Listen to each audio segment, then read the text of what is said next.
I'm going to give you a narrower definition because this definition is maybe a little too broad to capture what distinguishes the practices that the church calls sacraments from other sacramental stuff. I mean, prayer is not called a sacrament here, but it is sacramental. They are, first of all, practices. They are things Christians do that are actually constitutive of our discipleship. So I could say constitutive practices. They're not incidental practices. They are constitutive practices that are instituted by Christ. This is most clearly obvious in the Lord's Supper or communion, which Jesus started. You know, he started that practice when at the Last Supper he took bread and took the cup, offering them, and saying, "This is my body, this is my blood. Do this in remembrance of me." That's like paradigmatic institution language.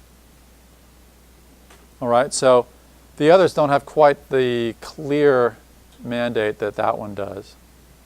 Nevertheless, the church understands practices that are sacraments to be instituted by Christ.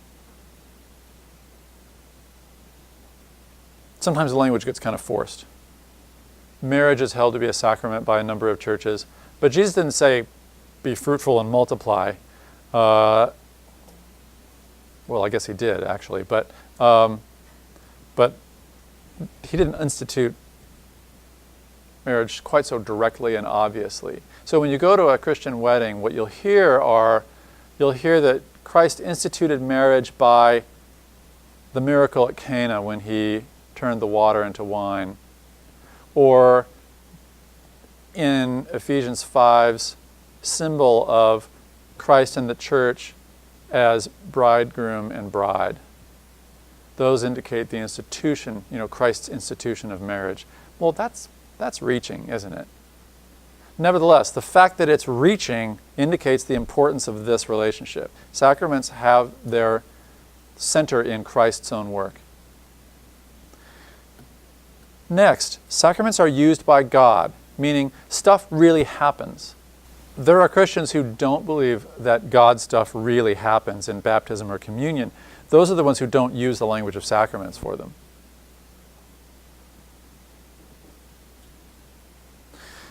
And by constitutive, I mean basic to the life of the church. Baptism and communion, for instance, are constitutive of the life of the church. A church without them would be lacking in its own basic life. Okay? Another way of describing what sacraments do, what it means that God stuff happens, is to say that sacraments tell the story of salvation in a way that includes us in that story of salvation. All right? Sacraments tell the story of salvation in a way that includes us in that story. Which means they aren't just narrating salvation history, they are making salvation history in our midst. Here's what I mean by that. Deuteronomy 26. Again, these are Moses' instructions on Israel for how it is to live in the land God has promised. And I want you to listen to some of the details of the passage as I narrate it. When you have entered the land the Lord your God is giving you as an inheritance, and have taken possession of it and settled in it, take some of the first fruits of all that you produce from the soil of the land the Lord your God is giving you, and put them in a basket. And then go to the place the Lord your God will choose as a dwelling for his name, and say to the priest in office at that time the following. And now this is standardized language that you're supposed to use, like the Pledge of Allegiance or the words of institution of communion. I declare today to the Lord your God that I have come to the land the Lord swore to our ancestors, our fathers, to give us. The priest shall take the basket from your hands and set it down in front of the altar of the Lord your God, and then you will declare before the Lord your God. Now that before language, God has an audience here. There's some availability there, right? My father was a wandering Aramean, and he went down into Egypt with a few people. Who is this father who's a wandering Aramean? Jacob, yeah. Jacob is the one who goes down into Egypt with a few. Jacob and his 12 sons. And he became a great nation, powerful and numerous. But the Egyptians mistreated us and made us suffer, subjecting us to harsh labor. There's something that strikes me in that passage, and it's the word us. These are the children, grandchildren, great-grandchildren of that Exodus generation. And yet they're saying the Egyptians mistreated us. How does the text get away with doing that? It's the kind of we that we use when we Americans say that we defeated the British in the 18th century. You know, you and I weren't there. But we share an identity as Americans with those who were. Whether our ancestors were even on American soil at the time. There's a kind of identification that's happening here. A text groups them together so that the mistreatment of those original Hebrews was our mistreatment. And their salvation is our salvation. We cried out to the Lord, the God of our fathers, the God of our ancestors, and the Lord heard our voice and saw our misery, toil, and oppression. So the Lord brought us out of Egypt with a mighty hand and an outstretched arm, with great terror and with signs and wonders. And he brought us to this place, and he gave us this land, a land flowing with milk and honey. And now listen, and now I bring the first fruits of the soil that you, O Lord, have given me. What are the shifts there? It starts with I declare today to the Lord your God that I have come to the land. So it begins in I and you, and then it goes to us, and then it comes back around to I. It's telling the story of salvation in a way that includes us in that story of salvation.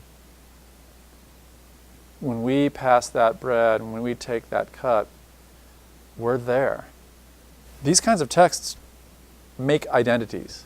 You know, these kinds of texts make peoples the peoples they are.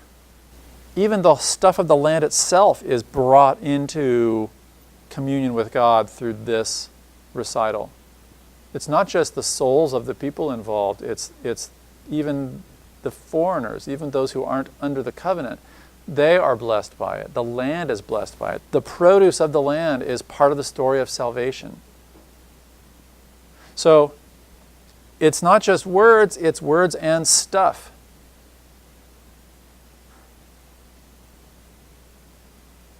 So I could say that sacraments tell the story of salvation with the stuff of salvation in a way that includes us and our stuff in that salvation. They show that salvation is visible, real. You might say tangible. As tangible as the first fruits of this land. It's physical. We're not Gnostics. We don't think that the created world is to be jettisoned as our souls are saved. God is about saving his creation. Salvation is social. It's not merely individual. Baptism is interpersonal. You don't baptize yourself, right? You are baptized. You are brought into this community, this baptismal community. You don't have communion on your own. You have communion with others.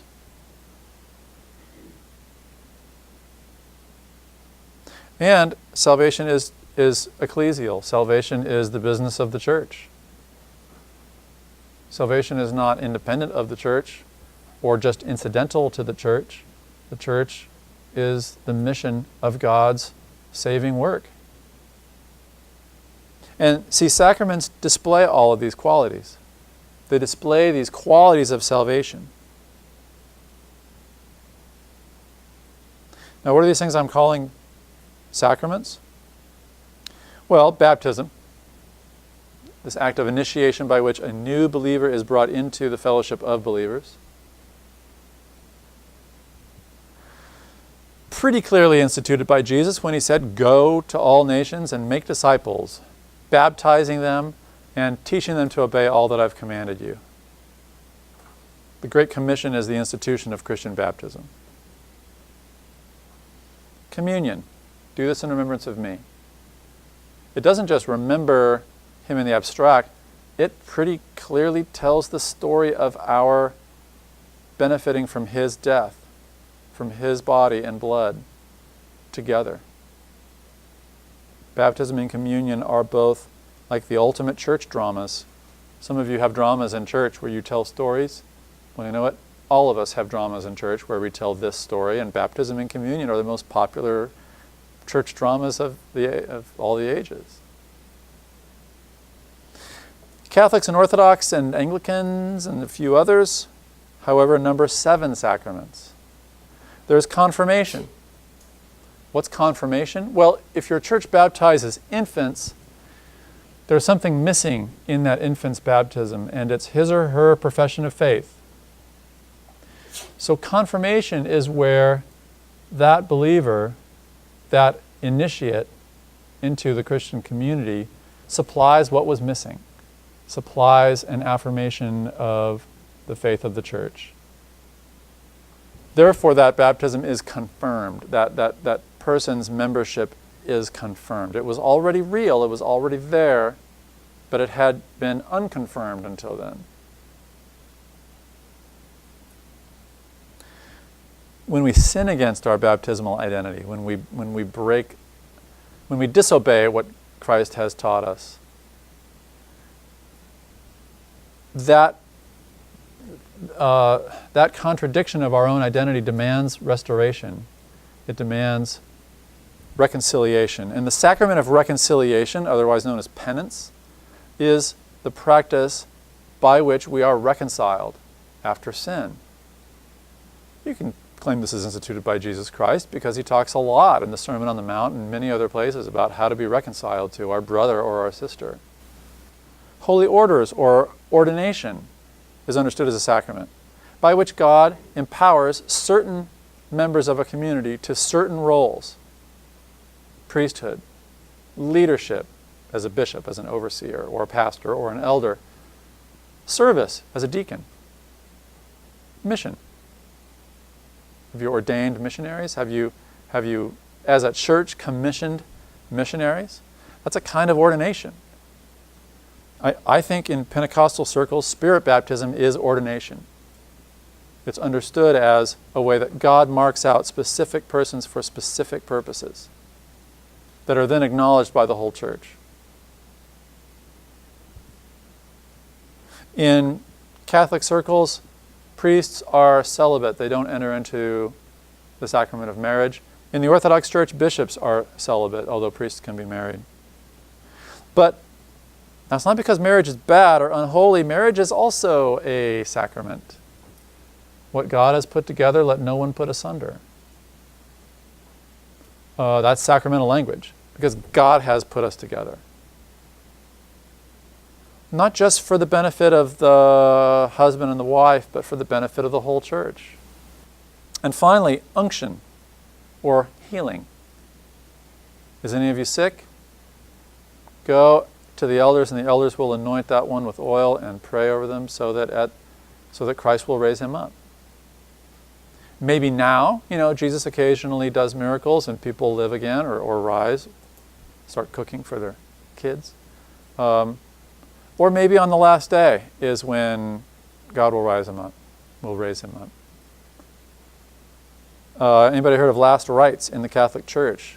That's also known as extreme unction, which means the sacrament of healing delivered to someone on the point of death in profound hope for resurrection.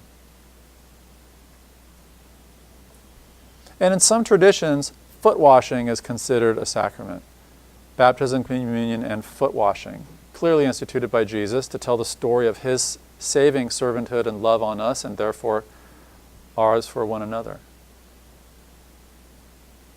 So some traditions will number 2 sacraments, some 7, some 3.